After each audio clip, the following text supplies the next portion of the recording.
Welcome to 3 Questions, where critical thinking is king, and my opinions and research are only here to support your learning and deeper understanding. Hey, I'm your host, Meghann, and I'm so honored you clicked on 3 Questions today so we can talk about balance training. And what does it actually mean to train balance? And are we actually training balance? So a little bit different from a previous episode that I did, Are You Balanced? But I want us to think about when we're in our clinic, our studio, or working out, are we actually training our balance, or are we teaching our body to be good at specific exercises and calling it progress? Just food for thought. So let's get right into question 1. Have you ever gotten really good at a specific balance exercise, or any exercise in particular, but didn't feel any steadier in real life? Now, a lot of times we don't realize that our balance is off until we have a problem in one of the systems. So what I want you to think about now is maybe you're going to the gym or you're doing Pilates and you're feeling good. However, when you're walking around in a big open space or like a crowded area, like Port Authority in New York, you kind of get dizzy and disoriented. Okay? This happens a lot. And this is where I want you guys to think. What you do in the gym is not just to look good and feel good. It's that too. But you could also be adding a few components to help improve your balance and those neurological systems so that you're not dizzy and disoriented in real life. Okay? So rather than just doing specific balance exercises like standing on a Bosu or standing on one leg, what I want you to think about this with you or your clients is balance isn't one skill. Balance is constantly coordinating input from our eyes, our inner ear, and our proprioception, or our body's ability to know where the heck we are in space. And if you only practice one version of a hold, focusing just on proprioception, or just focusing on a visual stimulus like a ball, you might be just memorizing that pattern and not becoming actually more adaptable. Okay? So I just want you to think about this right now. And before I even move on, what are you doing right now to train your balance? Ask yourself that. You might be like, I don't know. I'm doing Pilates, I'm weight training. Okay. Those are really challenging your proprioception via your muscles, your tendons, your joints, probably even your skin. Now, if you're doing Pilates on a reformer, you're actually getting a vestibular challenge in many of the exercises. You might not have realized it because the carriage is moving. If you're doing weight training, you're probably not getting a lot of vestibular challenges unless maybe you're doing some kettlebells and really moving your head through space. So these aren't bad things. It's not like we should stop doing Pilates or stop lifting weights. But we want to think about, when I'm working one system, can I also work the other system at the same time? And that's going to lead me to question 2. So I felt like I wanted to spend the most time on question 2. I usually do that on question 1, but I was just trying to mix it up today, okay? So my question 2 is, why do we only ever train one input, one sensory system at a time? So before we really answer that question, let's get all on the same page of what I mean by these 3 neurological systems. And I'll try to do it in plain language. I might get a little scientific. I know my sister sometimes says she loses me on the science, but Kim, stay with me. I got you. Number 1, what determines our balance? Our ability to maintain our center of gravity over our base of support.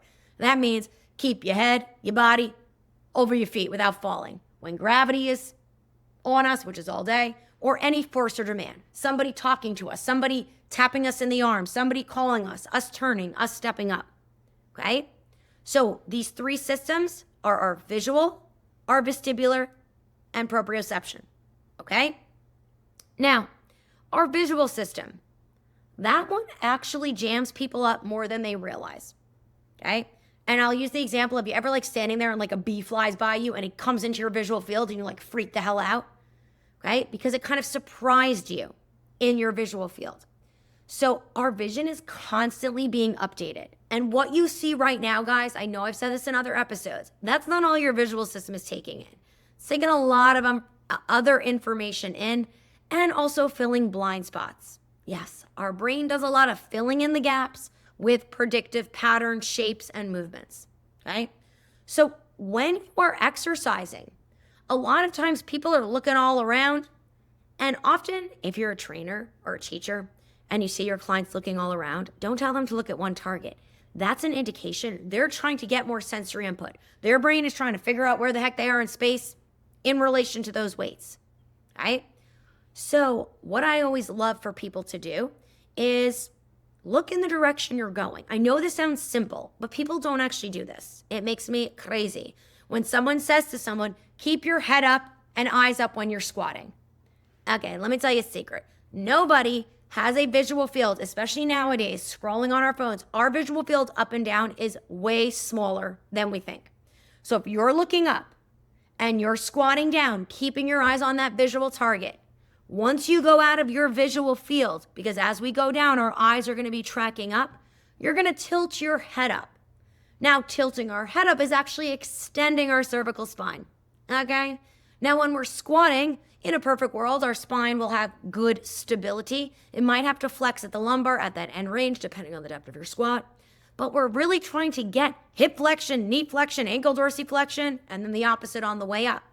So if you're overextending your neck, it's gonna limit what you're getting at your hips. And hi, that's not what we want. So I want you all to try something the next time you're at the gym. I want you to just stand up, rack your weights however you want. Okay, I love racking my weights in the front. And then just keep your head normal and gaze your eyes down, like casually, not like as far down as you possibly can. And then as you squat, just kind of move towards, a little diagonally towards that visual target, and then move away from it. Move towards it and away. What you just did there is a balance exercise. You are giving your brain visual information, focusing on it. Also, by moving weights, we can get good proprioceptive information in through our joints, muscles, skin. Now, if you're a bit hypermobile or you have trouble with weight training, I want you to think of a specific pressure in your body. Now, it could be right at your hands holding the weight. So I'm going to talk you through it. You're standing up. You're holding 2 weight dumbbells in your hands. Okay, you're noticing how those dumbbells feel in your hands. You're gazing down, and as you move towards a visual target, you're maintaining the pressure in your hands on the way down and the way up. Oh, Meg, I don't want to think that much when you're working out. Well, then you're not doing balance training. And frankly, you're probably just reinforcing patterns that are making you feel like shit in the beginning, in the first place. So like when you're at the gym, be a little focused. We all can do 2 things at once. I know we can. All right. If I can, you can. All right. So by honing in on the pressure of our hands, it's basically, a lot of people over mobilize and move at their hands a lot. And it's not wrong, but we really want our shoulders to be working to support the weight, not our hands. So by maintaining the pressure in the hands, when that load changes biomechanically through the range of motion, because it will, our brain and body are going to respond to that load differently. That's going to shift our proprioception. So we're getting changes in proprioception, changes in visual. Okay? Now notice I've only talked about 2 systems because you only need 2 systems to be working to be balanced. However, if again, you have hypermobility, lack of proprioception because of EDS, a neurological condition, maybe an injury. Maybe focusing on proprioception isn't the system you should be doing. You should be using your vestibular. So I'm going to give you a 3rd thing to try. First was just squatting, look down, move diagonally towards it and above it. Remember, don't drop your head. Now, number 2, maintaining the pressure of your hands in the weight. Same pressure, the whole range of motion. And number 3, forget about the weights. What you're going to do is you're going to actually tilt your head back as you squat. Maybe do that 3 times. Think you're moving the sand to the back of your head. Sorry, I want you to visualize your head is filled with sand halfway up. Sand to the back of your head 3 times while you're squatting or just standing still. And then when you squat again, you're gazing at your target. And you're making sure the sand doesn't shift to the back of your head as you go down and up in the squat. So basically we use sand as a way to tilt the head to get to get our vestibular system fired up. So we're moving the fluid in the inner ear, okay? And when we go straight down, we want to keep that position of our head as we squat. So I want you to try these things. And I want you to think when you're lifting, hey, how can I bring my visual system, vestibular, and proprioception? And if you're struggling with this, I've got resources for you guys. We not only have courses to teach you how to do this at the Neuro Studio, but we also have a subscription where we teach literal weekly live classes, and there's a library of classes you can do at your own that integrates visual, vestibular, and proprioception in kind of every movement exercise in a way that you might not even know you're doing neuro. So this doesn't have to be super heady, but it does need to be organized. And it's the same thing when people are like, oh, I'm not getting stronger. I'm like, well, are you just going to the gym and doing random shit every week? You've got to kind of plan. There's got to be progressive overload in a sense that you're either doing more reps or heavier weight, organized. If you want to get better at something, you have to practice. So if you want to be better balanced, guys, well, we got to train it, and we've got to train more than one input at a time. So let's go back to that standing on one leg exercise, throwing the ball. Well, if I've got a ball, I can use a tennis ball. I could use the brain speed ball that already has letters and numbers on it. But the beauty of having letters and numbers on a ball and throwing it, it's going to help your client look at a specific spot at the ball. Okay? So what I do is I will do different drills. I'm not just throwing the ball at my client and asking them to catch it. That's kind of, to me, a gimmicky way to say you're training balance. Are you going to get their eyes to focus? Yeah. However, you're not going to get what we call sensory integration. The senses are kind of counterbalancing each other, and it's going to leave the brain to try to figure out what's going on. Rather than let's train the brain to understand these different patterns so it can better predict it and give the cerebellum, a different part of your brain, better information. So when I'm throwing it, I'm going to throw the ball, like think of a clock, around a clock. And I'm going to ask my client to turn their head and eyes to the ball. So I am using for my practitioners VOR cancellation, vestibular ocular cancellation. That's when our head and eyes move together, okay? So I don't want them to just grab the ball. I want them to turn their head and eyes to the ball. And I'm going to ask them to say what direction they're turning their head. So it's right. I might even say right and up, left, down, up, okay? So their eyes are focusing on the target. Their head is moving in the same direction, and they're giving themselves an auditory cue. Now, they are standing on one leg, so we're using the visual and vestibular to train the proprioception. I didn't give any proprioceptive cues there. Now, what I could do instead, if I want to not move the head, I can maybe have them not balancing on one leg. I mean, I could put an ankle weight on that leg that's in the air and tell them to not let the ankle weight get closer to their standing leg. Or I could have them stand on like a yoga block, like elevate one leg and give them a footprint. So I'll say maintain that footprint on the yoga block while I'm throwing them the ball. But I don't want them to turn their head. They've got to track it with just their eyes. So instead of a VOR cancellation with head and eyes together, I'm going to make them keep their head straight and just track their eyes in those directions, okay? This can be really great. And if I'm working with athletes, I'm actually going to work on peripheral vision, where I'm going to have my athlete look to the left and try to throw the ball to the right. Now, also, if you work with any quarterbacks or any wide receivers or any ball sports, this soccer too, it's a little different, is you don't want to choreograph. This is the same thing with tennis. You don't want to choreograph where you're hitting the ball. I always think of Patrick Mahomes. It's like amazing when he's a quarterback for the Kansas City Chiefs. Watching him throw the ball and he sets up, he is looking to the right. So you think he's going to look for that, hit that receiver to the right. But he's actually in his peripheral vision. That's probably why he throws to Travis Kelce all the time. Travis Kelce's a huge target. So he could probably see Travis Kelce any place on the field. He's a huge dude. So he can train himself to look to the right, but actually throw accurately to the left. Now, if you're not working with athletes, don't freak out about that. But in the real world, we're going to be turning our head to the left, and there's going to be things, left will be there, and things are going to come to our right.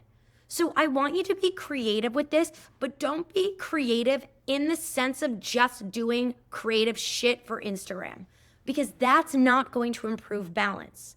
So my practitioners, when you're working on balance, I want you to tell me specifically what part of the visual system they're working on, what eye exercise. Are you integrating that with a vestibular-based cue or sensory input or proprioceptive? And again, if you're like, oh my God, I need to learn more about this, reach out, I got you. We'll teach you how to do that. And if you know how to do that, I'm going to challenge you to dig in a little deeper. And if you're not a practitioner listening to this, I want you to think maybe you're in a Pilates class doing your footwork. Maybe gaze your eyes up and move towards your target. Or maybe gaze your eyes down along the ceiling and move away from it. Give your brain specific targets and things to work on. Notice your exact head position. You might see me work with clients. You'll see it on Instagram. I have a towel around their neck. I've got the towel around their neck to give proprioceptive feedback so they don't move their head. Okay? So, training balance. Let's get a little deeper. I know it probably sounds complex, but I have faith in you all that you can do it. All right? And last but not least, I'd like to talk about if balance is something you have, it's not something you have or don't have. We all have balance, right? If you weren't balanced or you weren't able to balance, you'd be falling over. You wouldn't be able to stand up. Now, this happens to people. So let's not think of it as a destination. It's a continuous journey. So if you have to keep relearning this and adjusting it throughout a lifetime, this is what I want you to focus on. So you can't just check balance off a box. It's a skill you have to do and renegotiate constantly. Now, if you are someone who menstruates, during your menstruation cycle, our proprioception is going to be affected by hormones. So there's going to be certain days where your balance feels off, okay? You have a choice. You can be like, I'm not going to work on balance training today, or I'm going to be specific about specific movements with a visual or vestibular-based cue. You might be going through menopause, or you just started, or you went through it 10 years ago and it's starting to affect you. Well, menopause, again, another big hormonal change combined with age. So as we age, our largest sensory organ, our skin, it doesn't get tighter, it gets looser, okay? And that's our biggest sensory organ, giving our brain a ton of information about where we are in space. So really keeping your skin hydrated and moving and elastic is really critical throughout a lifetime. Why? Because that's a big way we can get proprioception. Your tendons and your muscles are going to change. So you can't exercise the same way in menopause that you did before, but it doesn't have to change drastically. You're going to have to tune in and recalibrate your body's proprioception. It's changing. And you saying it's not, it's just, I don't mean to you're wrong. It is. It happens to everybody. It happens to men and women. That doesn't mean you're not as strong. It doesn't mean you're not as fit. But we've got to deal with those changes, because as your skin and muscles and tendons age, you won't feel the stretch, the shift, the pressure as soon as you did when you were younger. So there's a delay in how you respond to proprioceptive information. That's why a lot of people get injured, right? They'll be like, oh my God, I didn't feel that right away. And then damn. Yeah. If you've got EDS or hypermobility, man, proprioceptive cues to me is not the entry point into change for you. Because what happens is when your foot touches the ground, it's not going to respond to the pressure until it's really almost pushed into the ground too much. So working on light pressure against the floor, this is critical for everybody at every age. Think about the machines, what the feedback it's getting from your hands. So I'm going to give you a little bit of a tip to try the next time you're working out. The next time you grab something, kind of grab it and just, maybe it's a weight, lift it off the ground. It could be a coffee cup. It could be a water bottle. I want you to notice how the pressure changes in your hand. Just notice, does it go to your thumb? Does the pressure increase in your whole hand? Then I want you to lift that same thing again without increasing the pressure in your hand. Now, keep in mind, when you reach down, you kind of have to grab the thing, right? So don't feel like you can't hold something. And clients always do this. I'm going to hold my flying pig. See when pigs fly? So people, I'll say, okay, grab it again without increasing the pressure. People do this like half grip nonsense. I go, no, hold it, squeeze it without increasing the pressure at the same place. And people look at me like I'm crazy. I'm like, just do it. It's honestly what I do when I'm playing tennis, especially in the heat, because my arm, my proprioception, I'm terrible in the heat and humidity, especially playing tennis outside. So I have to always, between each point, I'll squeeze my racket and try to not increase the pressure between my hand and my racket, because then that activates my shoulder. It helps my proprioception, gets me back online so I'm not dragging butt on the tennis court, okay? So I want you to try this. I want you to move your body, do a squat, do a sit-up, do something and be like, where did the pressure increase in my body when I did that? I don't know, then move on. But if you felt, I really felt the pressure increase in my right foot, let me see if I can do it again without increasing the pressure there, okay? Now, don't come to me with physics. I love people, a woman who had this debate with me, and I asked her, I'm like, have you ever taken physics? And she's like, no. So I was like, okay, never mind then. But it's not that it's wrong for the pressure to increase in your hands or your feet. But often where the pressure increases, where we feel the floor or the weight more, is the joints that are kind of our primary movers, our more efficient movement patterns, where we're moving the most. But we have so many joints and other options. And there's a lot of little joints in the hand, right? So I'd rather the most mobile joint in your body, your shoulder, really carry the bulk of that load. Okay, this is why you ever do fireman's carries and your hands and wrists are like dead. Yeah, you got to work on grip strength, but grip strength doesn't just mean squeezing shit. Grip strength is squeezing the shit out of something with the pressure not increasing in one spot. It'll kind of go through your entire body and really get your shoulders to activate, okay? So try this, be curious. That's how we're really going to change our proprioception. So what if we thought of balance training is helping our brain adapt to know where our body is in space at all times and organizing that shift, those changes with our visual and vestibular system. We can also train our body to do things in opposition, right? So I might train my body to laterally flex to the right, but tilt my head to the left. So try to do that. Laterally flex, so go up and over to the right, but tilt your head to the left, and do that at the same time. It's kind of confusing, isn't it? Okay? But you're training your brain to do that. And bonus points if you look at one visual target when you do it.